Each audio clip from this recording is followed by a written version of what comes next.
Today is the day.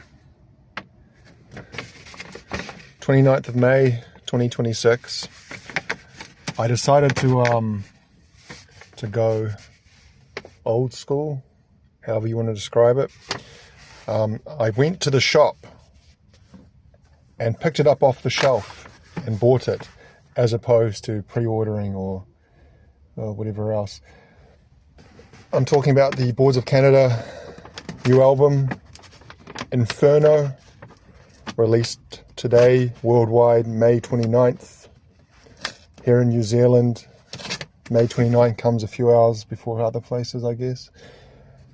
And it's an exciting day for me and for many people. It's been a long, long time coming. Not just the 13 years, but also just the build-up of when this all kind of first started. I don't even know how long ago it was now, a couple of months, where people started reporting receiving videotapes in the mail with the hexagon symbol on it and various other stuff, and then the posters, and then tape 5, and now I have it. New, $34.95, full price. I could have got it for $27.95 at JB Hi-Fi, but why did I not go to JB Hi-Fi? JB Hi-Fi let me down last time. I don't want to pre-order. I know that's stupid. Why not? Why not just pre-order? Well, I just, for various reasons. The last album that I bought on release day was Opeth's last album. And I went into JB Hi-Fi after looking on their website saying it was in stock, and they didn't have it on the shelves. And I walked around, and where the hell is this thing? And then finally I asked the guy, where's this? It says your website has it and it's not here. And he goes, oh. And he went out the back and came back 10 minutes later and goes, oh, here it is. It's like, well, why is that on the shelf, motherfucker? But anyway, went into Real Groovy Records, walked in, saw the record, the LP, as soon as I walked up the escalator, and I thought, well, that's promising. Walked towards the CD new releases, and there it was. And a warm feeling washed over me of relief and excitement. I haven't felt this excited about a new album in a long time. And I was trying to think the other night, is there anything else I've been excited about this much to hear? I'm actually struggling to think of one, because, oops, sorry, I almost dropped the phone. Most bands, when they release new music,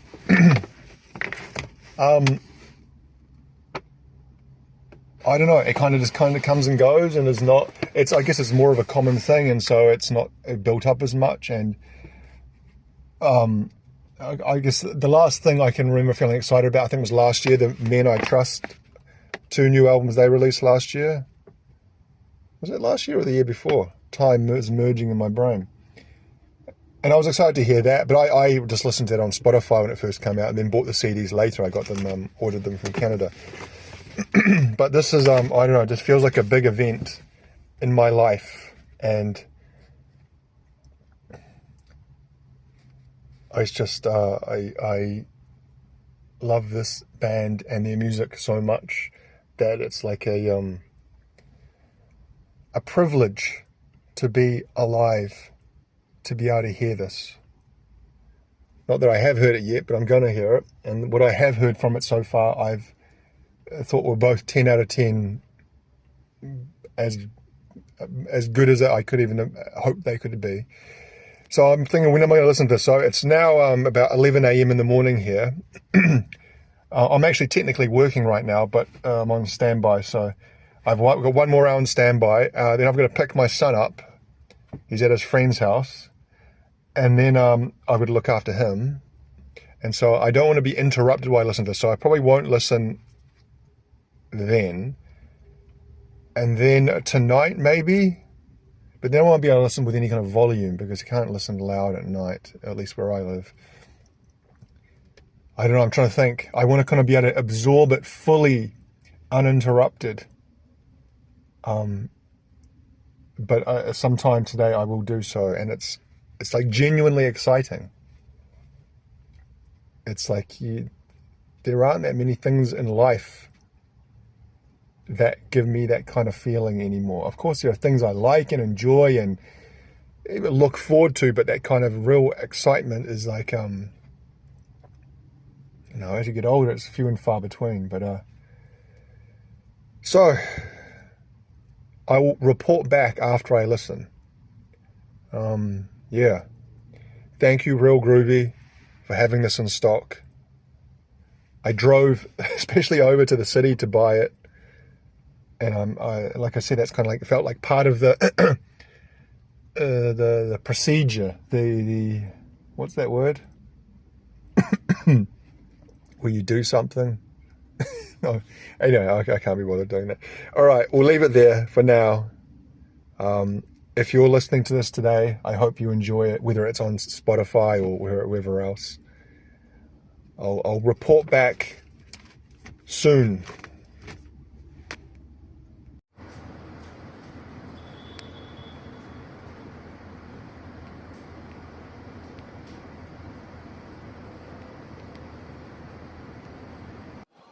Hello.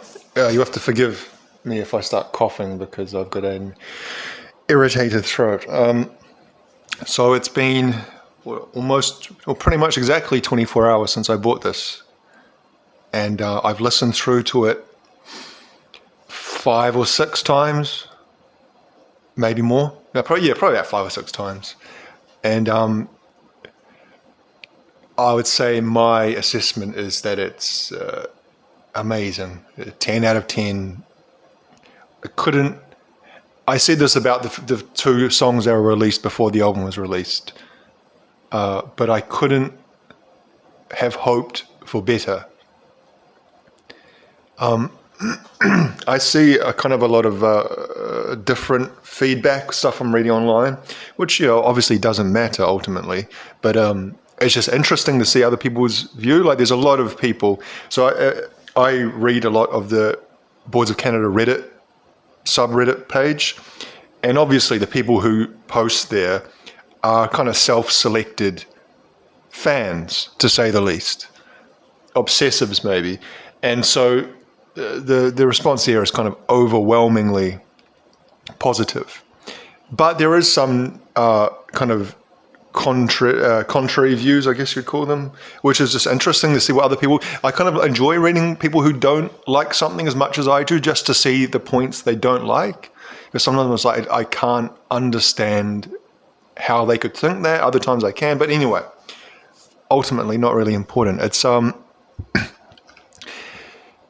I don't know how I can kind of approach this. It kind of feels this morning when I woke up, it felt like the day after.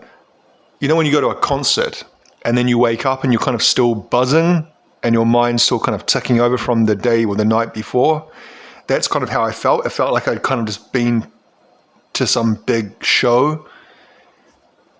And I guess kind of emotionally, that's kind of how it did feel, because I'd been looking forward to this for so long, and going and buying it and kind of preparing myself to listen to it kind of did feel like going to a concert or an event of some sort. And then also the way that you could see it happening online as well. Like obviously, if you're not a fan of this band, you're not going to, this stuff probably wouldn't have come across your radar.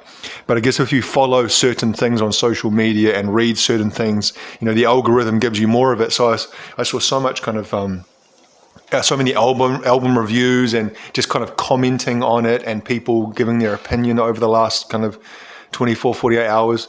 And so it kind of felt like a communal thing, even though I'm sitting here by myself. And I haven't really talked to anyone in real life about this other than my wife, and she's not really that interested. It still kind of feels like a communal thing because people around the world are going through a similar thing and sharing it.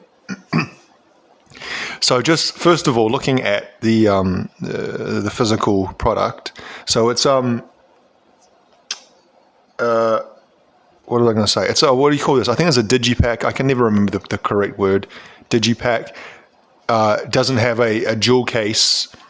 It has, you slip it in there. Digi-sleeve maybe is what it's called. So the disc is in there. We have the artwork here. It's kind of been featured prominently in the pre-release marketing. And then over here in this side, the sleeve, you have the booklet, which apparently is 16 pages. And it's kind of typical Boards of Canada-ish type stuff, I guess. Kind of like faded photos. Then you got these kids with the blank eyes.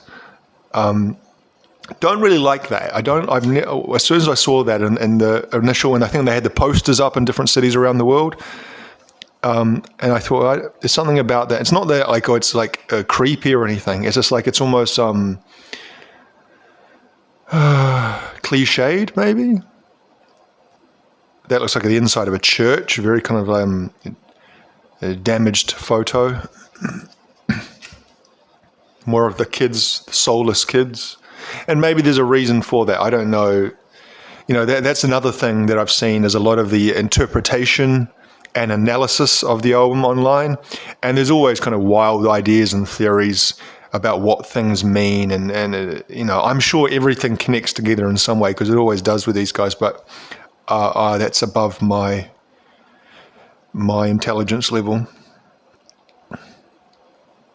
So kind of photos of childhood, nostalgic, as you know, tends to kind of feature with a lot of their stuff. Kind of landscapes, the old hexagons. Don't know what that is, a big wall. And a guy, is that a comment on something? There's like blood splattered on it, but it's not on the actual wall, it's on the image. Yeah. Excuse me. A car from what, the 1970s or 80s it looks like, from looking at the steering wheel design and the seat. Excuse me. He looks like a priest. And that guy looks creepy.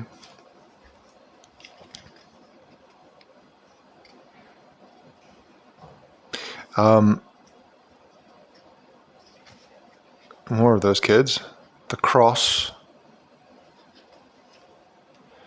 So what I'd say is that it probably, you could say that these images do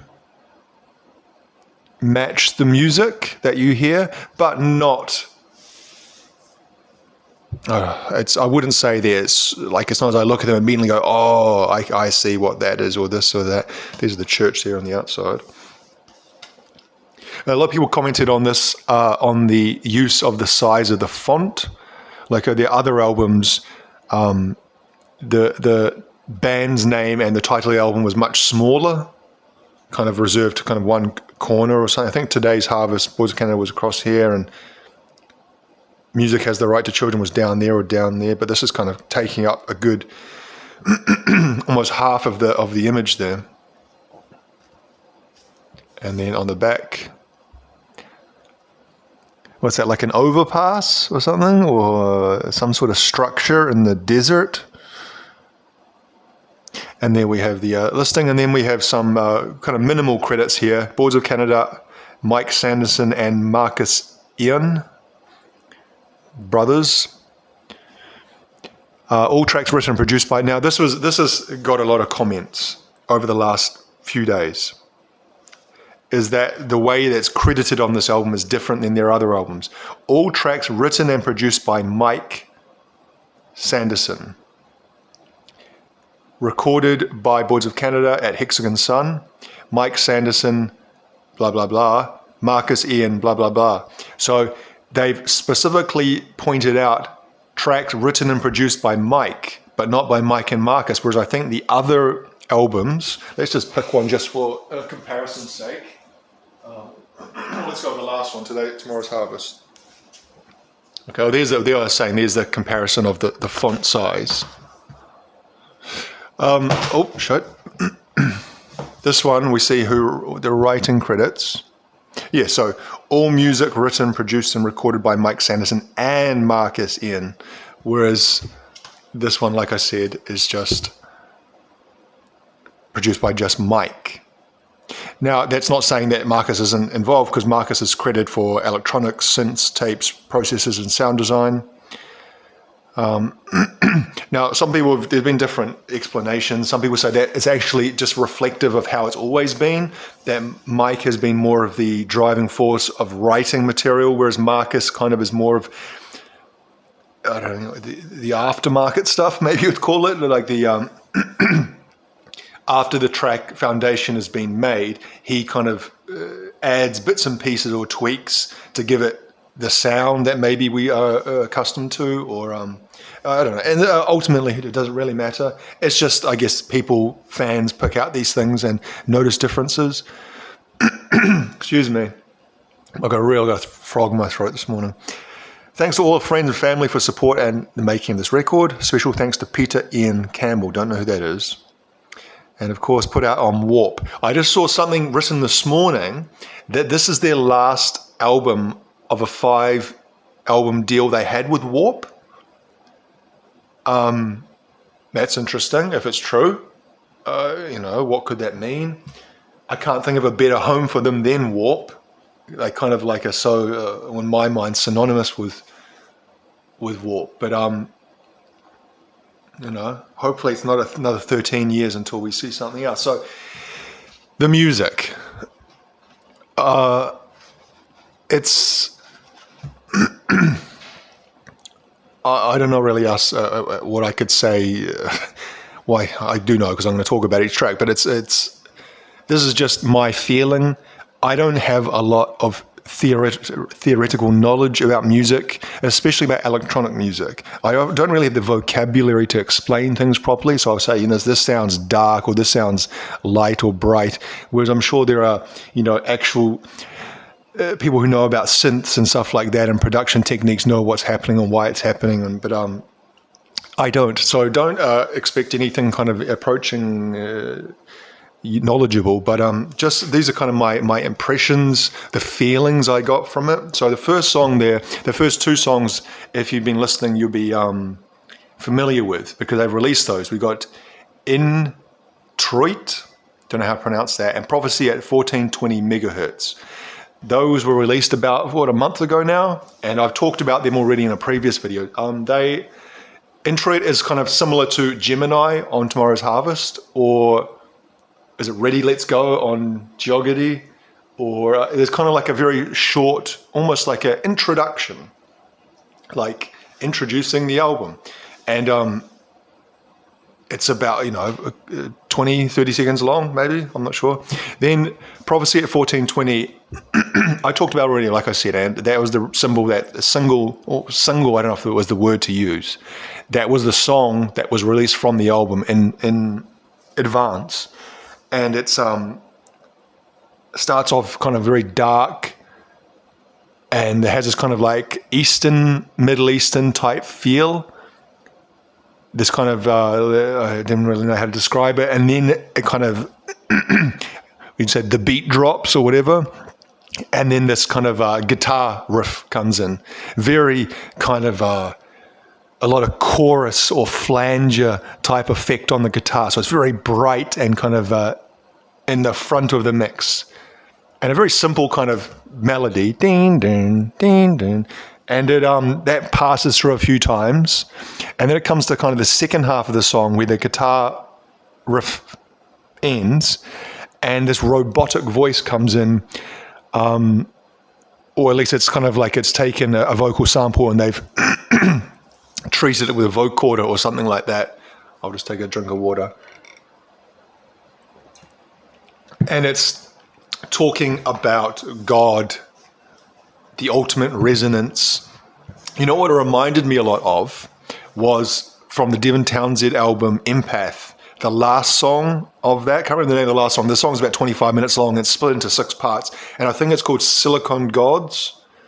And it has a similar thing. It has like a robotic vocoder type effect voice talking about like God. But in the Devin Townsend one, it's more about God as as technology and technology as God, silicon meaning like silicon chips. But it kind of reminded me a little bit of that, kind of some of the things I was saying. Apparently it's taken, the Boards of Canada one is taken from a sample of a Islamic scholar.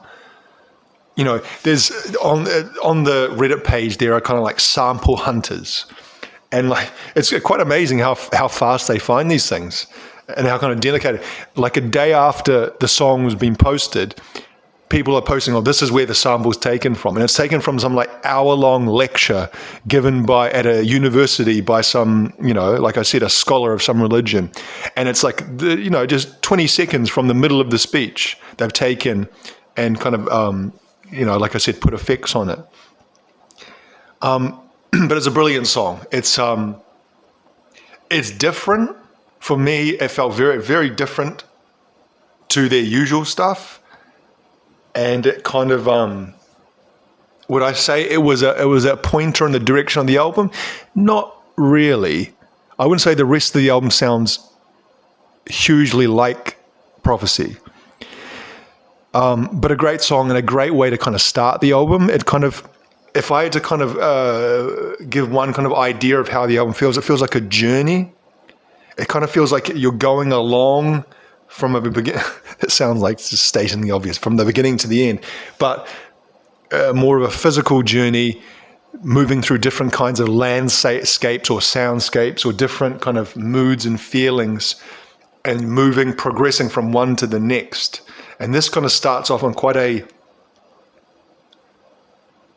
lively yet dark and shiny feeling, if that makes any sense whatsoever. Then we come to Hydrogen, Helium, Lithium, Leviathan, which, again, brilliant song.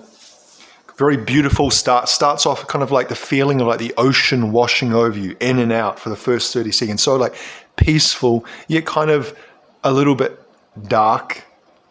Then kind of gradually different layers come in, different bits and pieces are added. The beat comes in, I don't know, maybe at about a minute and a half or so, or 2 minutes. And then it has this very kind of bright synth bass. Again, like as a synth bass, to me it sounds like, from what I've used synths a little bit, it sounds like a synth bass, but a very bright sounding one. And it kind of it continues to unfold. It feels, like I was saying, like a journey. It feels like driving down a long road. You start off at the very beginning, as you know, when you're going through a sunrise. So I see the sunrise a lot because in my job, I'm a shift worker, and so I see a lot of sunrises and a lot of sunsets in my day-to-day life. And when I'm on early shifts, I see a lot of sunrises, and so I love sunrises. Sunrise is, you know, not that this is a bold or outstanding kind of claim. Everyone loves sunrises, but you never get sick of them, and all the different kinds. But you know, the very, very beginning of the sunrise, where it's just starting to get a little bit of light in the air, that kind of pitch black darkness is starting to kind of ebb away, and this air has a kind of like a very kind of electric feel to it. That's how it feels like at the start of the song. And then as it kind of builds and different layers are added, and it feels like the sun is slowly rising as you're driving down this long road and getting these different kind of things coming to you. A beautiful song, amazing song. I've seen some people say that's their favorite song on the album. I could see why. Wouldn't say it's my favorite, but it's actually, I don't know if I could choose a favorite yet, but it's a highlight. Then we have Age of Capricorn, track 4. This, again, I kind of go to be using the same vocabulary over and over again because it's got the same kind of words, are very beautiful and pretty sounding. It has this vocal sample throughout it, spelling out, I think it's spelling out marvelous. He's saying M-R-V, but it does, sometimes it's not in order, but then he would say marvelous, as though he's spelling that out. And then underneath it, there's this other singing, this other kind of vocal melody, and then this religious vocal sample as well. Like when I say religious vocal sample, like it's kind of like I don't know, these kind of like broad statements. It's hard to kind of, if you don't know what exactly something is, you kind of give it a very general feel, and that's why I say religious vocal sample. And he can't start saying like things like I went to church when I was a kid, and this sounds like some of the things the priest would say in church. In your name, I pray this.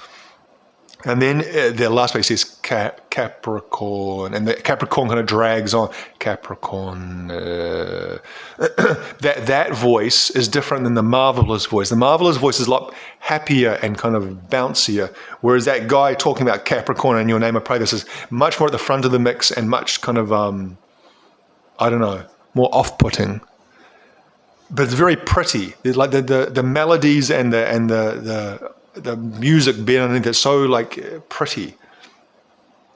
Then it comes to track 5, Father and Son, and this is divisive, I'd say. If there's a divisive track on this album, this is it, because I've seen people say that this is their favorite, and I've seen people say it's ridiculous and cringeworthy and unlistenable. I think it's cool. I wouldn't say it's my favorite track, and I can kind of understand both sides. It's almost like a little bit goofy, but I don't know. Who cares? Like at the same time, it's like it's hard to describe what it is. It's like vocals. It's heavily made up of vocal samples, and the vocal samples are almost like having a conversation with each other, and the voices are kind of altered to sit with the beat of the song. And within the melody as well. Again, I'm just saying this as a layman, what it sounds like.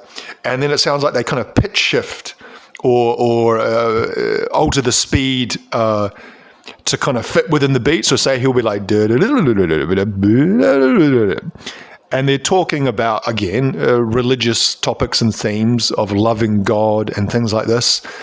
And I don't know if it's one or two people or multiple different vocal samples they've taken, but it's like the whole song is just like different people talking to each other. Some of the voices like garbled and you can't really tell what they're saying, but it's, I think it's brilliant. Like, it's kind of, I won't say like it's groundbreaking or anything, but I just think it's like, it's enjoyable to listen to, and it's fun. Like when you like makes me smile, and I'm sure that's not the intention. Like, 'cause this is meant to be like some kind of treatise on life and death and the destruction of humanity and all these kinds of things. But that's just kind of how I feel when I listen to it as a piece of music. But like I said, some people I've heard say that they feel like the last thing I read just before starting this was someone was saying they felt it was unlistenable, which I just felt was crazy. But if, I find lots of things unlistenable that people absolutely love. So, that's music, isn't it? So those first 5 songs, whether we call Introit a song or not, the 4 after that, Prophecy, Hydrogen, Capricorn, and Father and Son. It's just 4 brilliant pieces of music in a row. Each one different. Then we come to song 6, which is Somewhere Right Now in the Future. And what could I say about this? This felt like a video game music. And I don't mean that because you say that to some people and they immediately think of a certain kind of thing. That's more of talking about me, I guess, and the memories it gives me and the feeling it gives me of playing certain kinds of games when I was a kid. Very basic, kind of that 8-bit video game music. That's not 8-bit sounding in that way, but it's just kind of the overall feeling it gives me. Walking in a giant underground cavern that's kind of lit in a particular kind of way. It's like a video game, but off. Like it has that, what's the word? When something's not quite right. So you enjoy it, but it feels like there's a sinister undertone to it. Or it's just something's not quite as it should be. So you're walking through this landscape of the underground cavern and you're discovering these new things lit by maybe like a torch or by moonlight or something like that. And then, you're waiting for something to happen, which maybe will not be a good thing. But an amazing song, again. Then we get to Naraka. Naraka, don't know what that word means. But this, to me, and maybe people disagree, but is maybe the most Boards of Canada song. Where if they had released this song as the teaser for the album instead of Prophecy, I think a lot of people would have thought, oh, this is, they would have thought, oh yeah, this is Boards of Canada. Especially the first half. It starts with a prominent beat and this kind of droney kind of melody, and then the second half is which got Hare Krishna chants sampled throughout it. I actually don't like the Hare Krishna part. That was one of the things on my first listen, and then in subsequent listens, I wouldn't say I hate, but it's just something, it almost seems too on the nose. Not that that matters, because you could say some of the other stuff, some of the other samples they've already used have been even more on the nose, but I'm not sure why exactly that I wouldn't say dislike, but not as into that. But it sounds very, very Boards of Canada. Then we come to Memory Death. And this is kind of like the first lull, I guess. If we've gone from intro, introducing, then gone from those songs to each, which is kind of, each one has kind of kept the energy. And when I say energy, I don't mean like it's fast beats and, high energy music, but I mean as in the emotional energy has been at a certain level. This one kind of brings it down. It's kind of like a lull, almost like an interlude. If, a lot of the other albums have had these short kind of 45-second to 2-minute length type interludes. This is what that feels like. Very dark, atmospheric song. You can hear like, it sounds like, I don't know if it's birds. You could hear like very in the distance and buried in the mix sounds like birds. And then as it ends, it's about, I don't know how long it is, about 1 or 2 minutes. It's short, like an interlude. As it ends, you can hear the sounds of flies buzzing. The sound of, in a movie where they discover a dead body and there's flies buzzing, like, that really, not just one fly buzzing around, but kind of a mass of flies buzzing. It sounds like that. And then it moves into the word becomes flesh. The word becomes flesh. So this time we're up to track 10. This starts off with a kind of sinister build. And it kind of builds and builds, and then it gets to the vocal samples. Again, this is something that people have commented on. It's heavy on the vocal samples, especially in the first kind of, these first 10 songs. A lot of vocal samples. This time the vocal samples are focusing on, talking about embryos. And kind of talking, again, I haven't listened in depth. I'm not the kind of person with, at least when the initial listens, who listens closely to vocal samples. Like, what are they saying? Because a lot of these are almost like it's purposefully garbled or distorted in some way to not really even be able to hear exactly what they're saying. But it sounds like they're talking about embryos and the very kind of early life in utero and the different, the progress and evolution of that. And it's almost as though it feels like as the song builds, complexity is added to the music. As complexity is added to the life of that embryo becoming a fetus or a baby or however you want to describe it. It's like there's more bits being added to the music and the music kind of speeds up. And it's like the life is kind of developing complexity as the music is doing that, as the sample is talking about it. Where do we go next? Into the Magic Land. Now this is another, I would guess some people wouldn't like me using this term, but I'll use it again, video game music. Track 11, I felt gave me video game music feelings. But this time a different kind of video game. Not so much a fantasy role-playing game as with somewhere right now in the future. This one more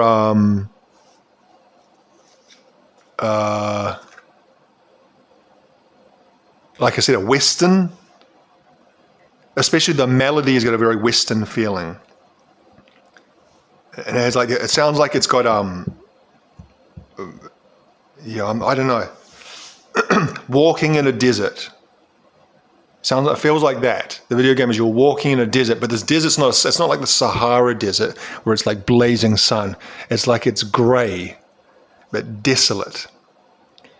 And it feels like the song is kind of like each pass, something is being added, which is kind of something you notice with these songs. They kind of start, and they did this a lot on Tomorrow's Harvest. They start in a very basic way, and kind of each kind of cycle, they add something to it, to a kind of complexity, to a layer.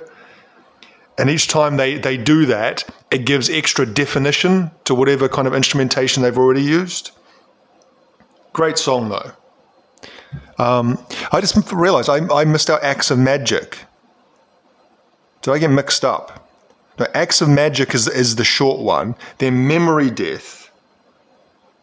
So is that 1, 2, 3, 4, 5, 6, 7? Because in my mind I remember the numbers because, when you're playing the CD, I'm more looking at the number than the 1, 2, 3, 4, 5, 6, 7, 8. So 8 is the short one. And then, hang on, so I'm mixed up in my mind.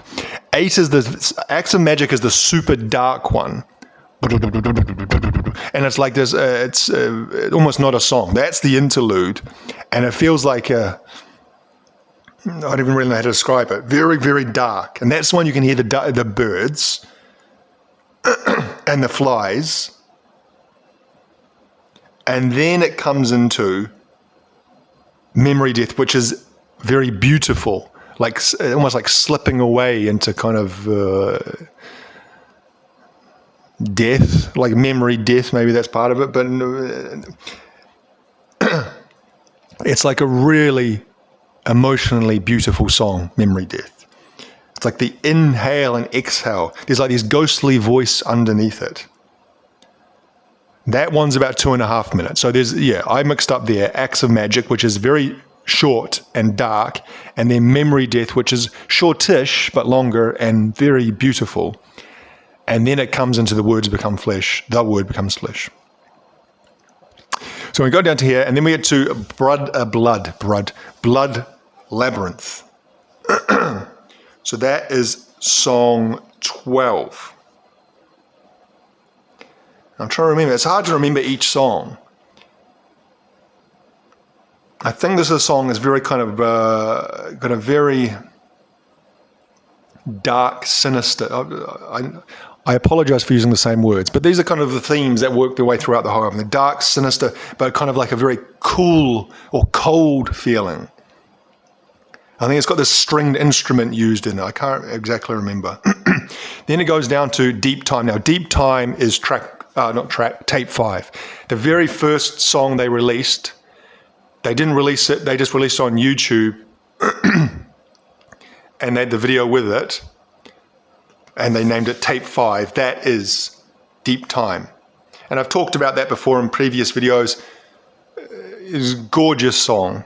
Kind of starts off very atmospheric and kind of ethereal, and kind of builds up, has this kind of chromatic ding, ding, ding, ding.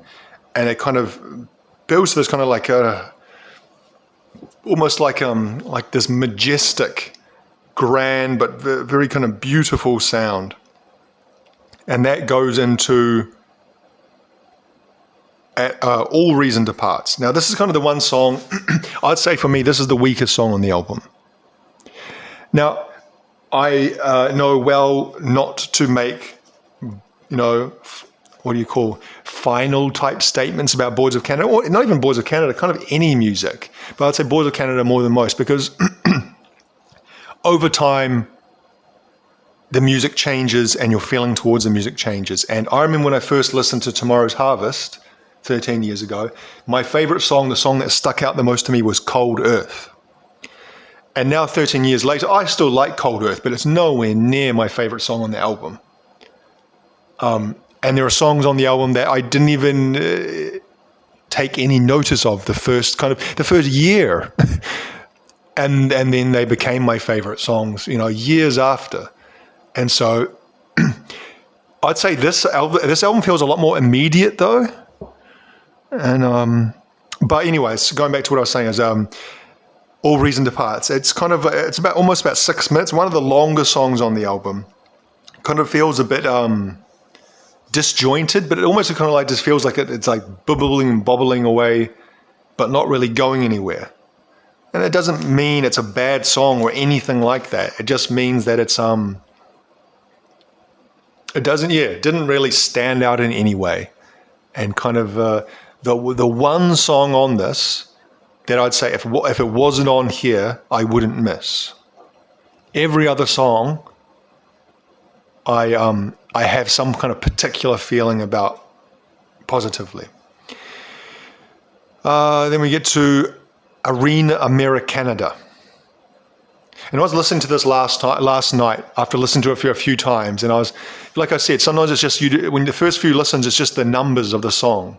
And then you kind of associate the track names with the numbers. And when I looked at this, I thought, Arena Americanada. And it gave me a certain feeling. And I was thinking, is that name affecting how I feel it? Do the names influence my feeling about the music? For me, it had the feeling of kind of like Outrun. If you know what I'm talking about, 1980s, again, returning to that video game, Outrun, driving game, a kind of 80s synth, but with kind of some punch to it. And I was thinking, was that kind of the America thing in my mind? Because when I was a kid, I associated America with that, California, driving a convertible Ferrari along the coast. I know that's not America, but that would be in my mind when I was a 7-year-old. But yeah, Arena Americanada. I wonder what that means. The Process, track 16. This one's weird. This one, I don't even know really how to describe this. It's kind of shortish. It kind of feels like a little bit of an interlude-ish, although it's probably a bit longer than the other interludes. It's probably over 2 minutes. But it sounds like there's a lot of kind of effects and samples. It sounds like it's like there's a riot or something happening. Like there's people shouting, like crowds shouting and fighting and breaking stuff and running around. Like imagine if you were doing a field recording of a riot of some kind. And then there's this vocal sample of a woman. It actually sounds similar to the vocal sample voice in One Very Important Message from Children Have the Right to Music. Music Has the Right to Children, sorry. But she's talking. I can't understand what she's saying though. It's actually really hard to hear. It just sounds like she's talking about like giving warnings. It sounds like the PA of giving a safety or warning message in some particular situation, like a riot or something. Like, please disperse from this area. In 2 minutes, blah, blah, blah, this is going to happen. But you can't hear. It's like all the words are running together. It almost sounds like babble towards the end. So I'm sure that, obviously is intentional, but don't know exactly what's happening there. And then there's this, it sounds like dystopian, like the breakdown of civilization.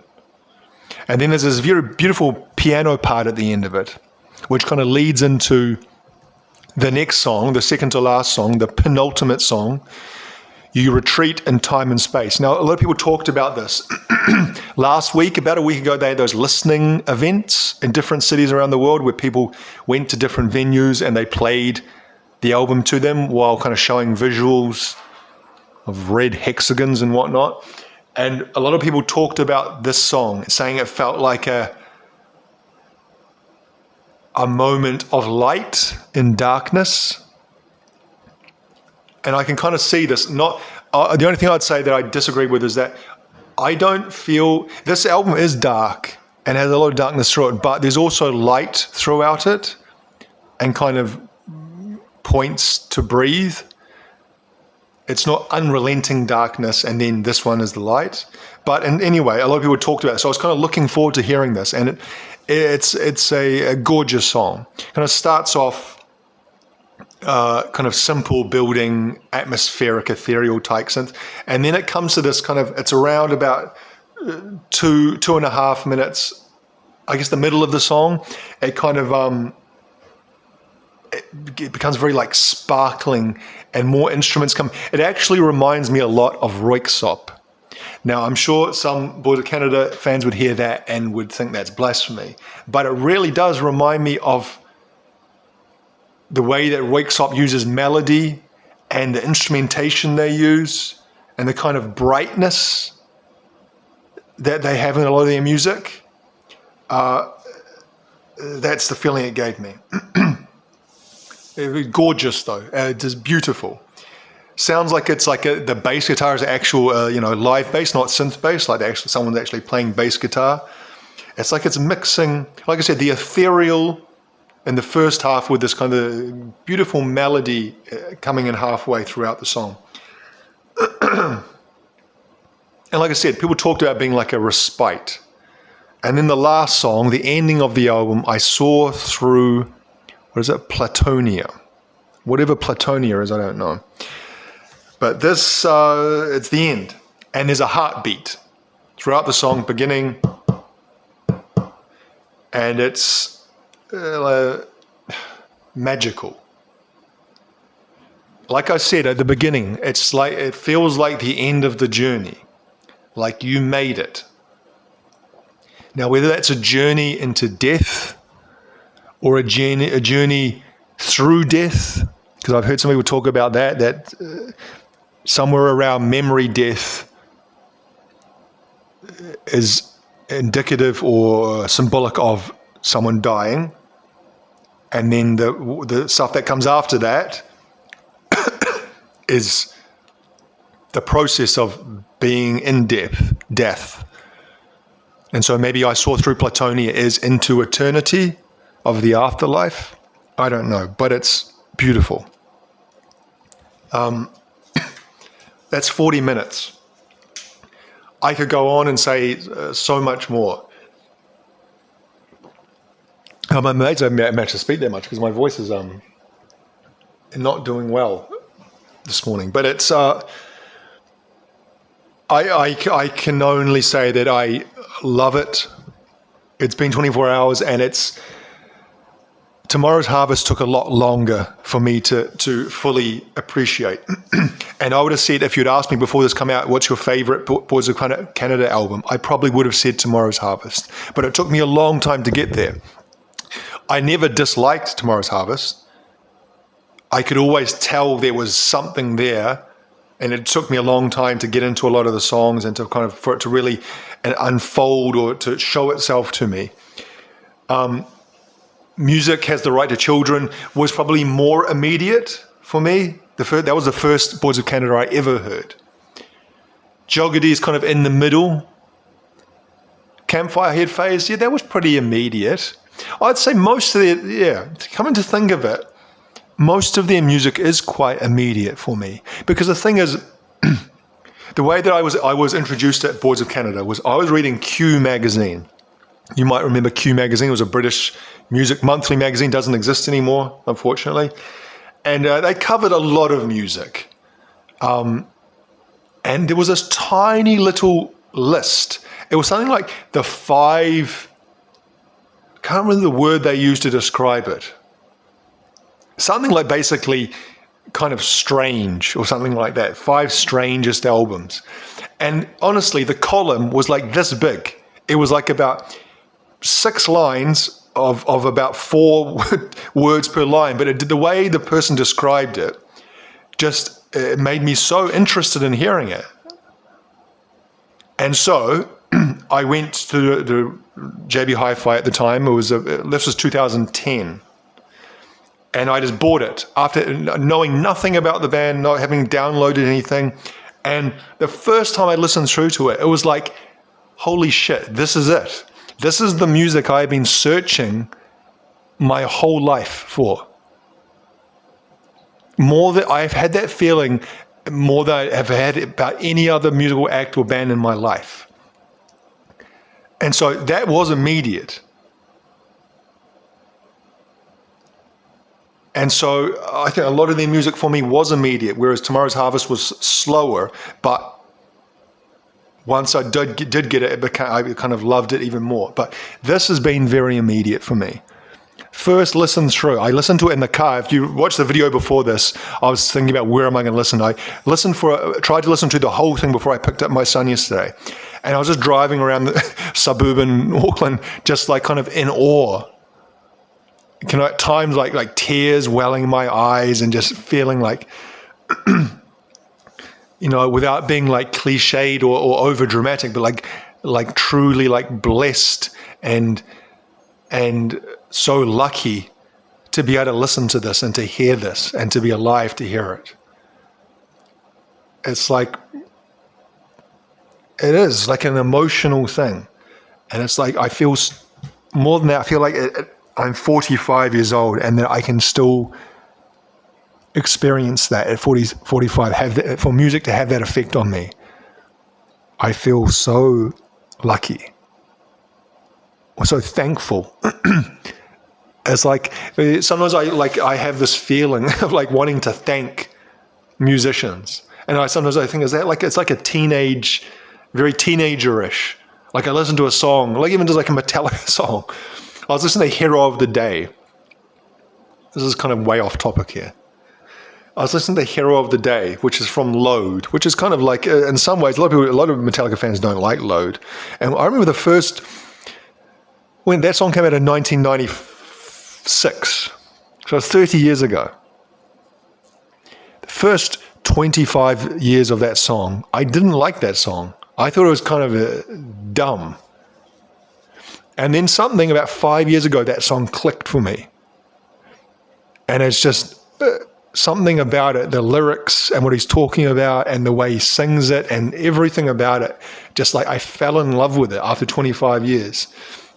And it so affected me. A lot of it was that I was looking at the lyrics and thinking and like completely changing the meaning to what I felt they meant.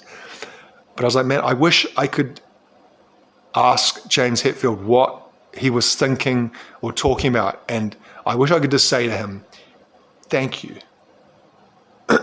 Which it is like a very teenager-ish feeling, isn't it? Like hero worship. But it's not, because I don't really have a hero worship of James Hetfield. But it's, I don't know. I can't more thoroughly or absolutely recommend anything than I can this album. And I'm sure some people would listen to this and would just think, what are you talking about? It's important to remember sometimes that this is very niche music. And that outside this my bubble, and like I said, the social media can kind of distort this in your mind because you're fed so much of the stuff that you consume back at you in your algorithm. So if you listen to and talk about and read about Boards of Canada, you get more Boards of Canada and you think, oh shit, this is everywhere and this is a big, huge thing. But if I went out into the street and asked 5 people, they certainly wouldn't know they've got a new album, but probably never heard. 5 people absolutely would have heard them. But it's, I'd say just give it a try. If you've never listened to them before, probably I'd say go back and listen to their past discography. But this is as good as anything to listen to. I don't think you need the background. I think you can pick songs on here and they work completely, perfectly by themselves, such as Prophecy or Hydrogen or Memory Death or Somewhere Right Now in the Future or Into the Magic Land or absolutely You Retreat in Time and Space. You can pick anything. Some of them wouldn't. The Process, Acts of Magic, they might not work so well kind of separated by themselves without the music around them. Deep Time, that's a brilliant song just to listen to as a first one. So yeah, long time coming, a long time coming, but worth the wait. a million times over.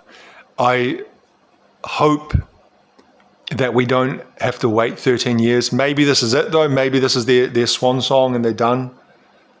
There would be a lot of kind of evidence pointing towards that. The fact that it took 13 years to do this, the fact that only one of them is credited as a writer, the fact that some people are saying that their Warp deal is up. Not that that's going to limit them. You could get another deal in 2 seconds, I'm sure.